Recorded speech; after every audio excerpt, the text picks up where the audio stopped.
una de las cosas más ricas, uno de los aportes más maravillosos que nos deja el siglo XX, es esta dualidad de pensamiento.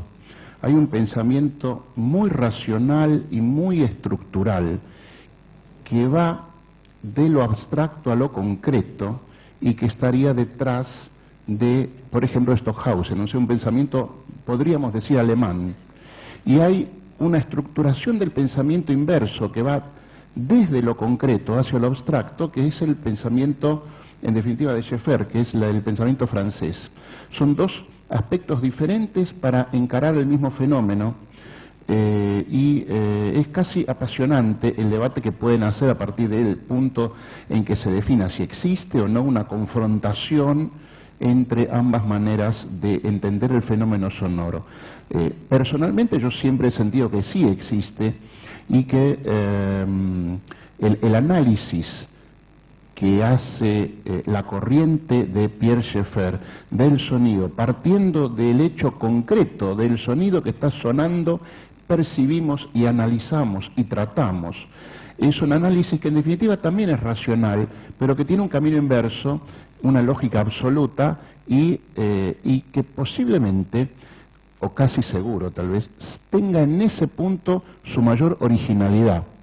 Por supuesto que es revolucionariamente original también el otro análisis, ¿no?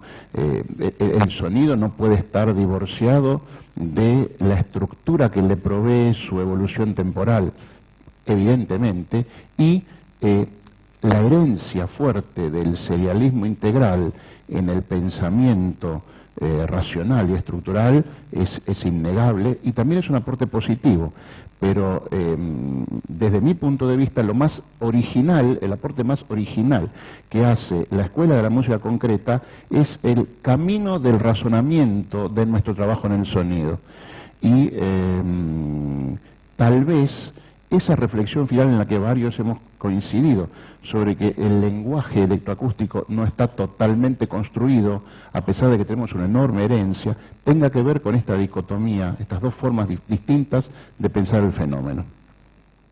De Schaeffer es fundamental el tratado, porque justamente creo que todos nosotros hemos usado en clases el modelo tridimensional, ¿no? Que en realidad fue desarrollado por Abraham Moles.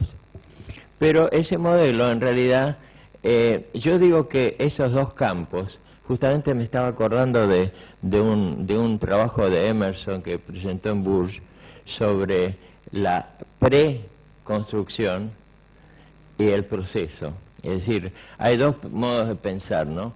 Como componer a medida que avanzamos y por otro lado el preconcebir, ¿no? Una forma, una estructura. Pero yo creo que en un músico como Stockhausen, que tiene un oído muy excepcional, él llega a esta idea de la integración de forma y materia. En realidad nace de alguna manera en su contacto inicial con el Jerem, ¿no? O como se llamara en ese momento. Pero su oído fenomenal lo lleva a entender a fondo esto que Schaeffer expone y lo lleva a un camino de riqueza sonora increíble, como no podemos negar que es el contacto.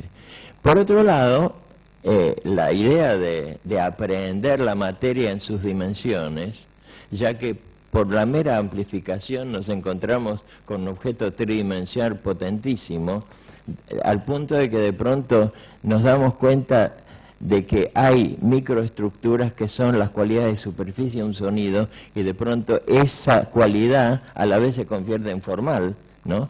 No hace más que llevarme a la conclusión de que estos dos pensamientos finalmente se han integrado y pueden no solo convivir, sino constituir una unidad indisoluble en la medida en que la noción de formalización en la educación y en el pensamiento estético se lleve a cabo. Y nuevamente la formación aparece en escena. obviamente no se puede dudar del enorme genio de Stockhausen para desarrollar ese pensamiento, pero yo me refería a dos líneas de pensamiento que siguen dos maneras distintas de enfrentar un fenómeno. ¿Qué pasa con la educación al respecto? Hemos visto que existe dos capítulos o dos maneras distintas de encarar la formación del compositor electroacústico. Está el compositor que tiene una formación previa en música y que se asoma a los medios, y está el compositor electroacústico que tiene fundamentalmente una formación técnica.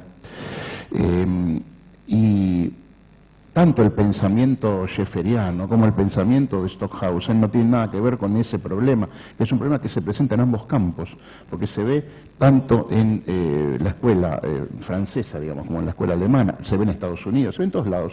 Muchos compositores que no tienen posiblemente una profunda formación musical previa, y ese es un elemento también a considerar. Y justamente, ¿qué es lo que aporta Stockhausen de lo que aprendió con Scheffer? La forma en la que él pudo, interpretar o traducir esos pensamientos a la luz de lo que él sabía como músico, que era mucho. O sea, la formación permite sacarle provecho a esa herencia, y bueno, es una de las cosas que tenemos para mirar hacia adelante, cómo sacarle provecho a la herencia. Yo pienso que la música electroacústica le debe quizás en la teoría mucho a Pierre Schaeffer, pero en la música se lo debe a Edgar Varese, que es realmente con su mentalidad, con su estética, puso en juego realmente una nueva dimensión sonora. Y creo que antes de Varese, para suerte de los franceses, tenemos a Claude Debussy, que también hizo que la música sonara de otra manera, dándole importancia al sonido en sí mismo, haciendo escuchar al sonido en toda su capacidad, más allá de las estéticas, por supuesto. Así que pienso que también, además de Stockhausen, de Scheffer, los antecedentes más importantes, para ahí no separar la música instrumental de la electroacústica, son un linaje francés que viene para mí de Debussy, y se remontaría a Berlioz también. Gracias. Un solo comentario. Me parece muy interesante lo que aporta Alcides. Me imagino un congreso similar a este, en el año 1948, debatiendo herencia y futuro, donde estén Stockhausen y Scheffer en una mesa, y donde, por supuesto, estén hablando de Debussy y de Varese, obviamente. Y, obviamente, de Russolo, y que porque sí fue tomado en cuenta y porque no fue tomado en cuenta, etcétera, etcétera. O sea, partimos de aquí hacia adelante. Evidentemente esos antecedentes son muy importantes para lo que ocurrió a mediados del siglo XX. Sin Varese y sin Debussy, lo de Debussy me parece maravilloso, para mí es el primer gran antecedente del manejo del timbre en el discurso, ¿no? Del sonido por el sonido mismo. Bueno, sin ellos lo que pasó a mediados del siglo XX posiblemente se hubiese demorado un poco, ¿eh? Así que me parece una muy buena observación. En lo personal, Alcides, te quiero agradecer el hecho que hayas mencionado a Harry Partch, porque creo que ese es un olvidado inmerecido.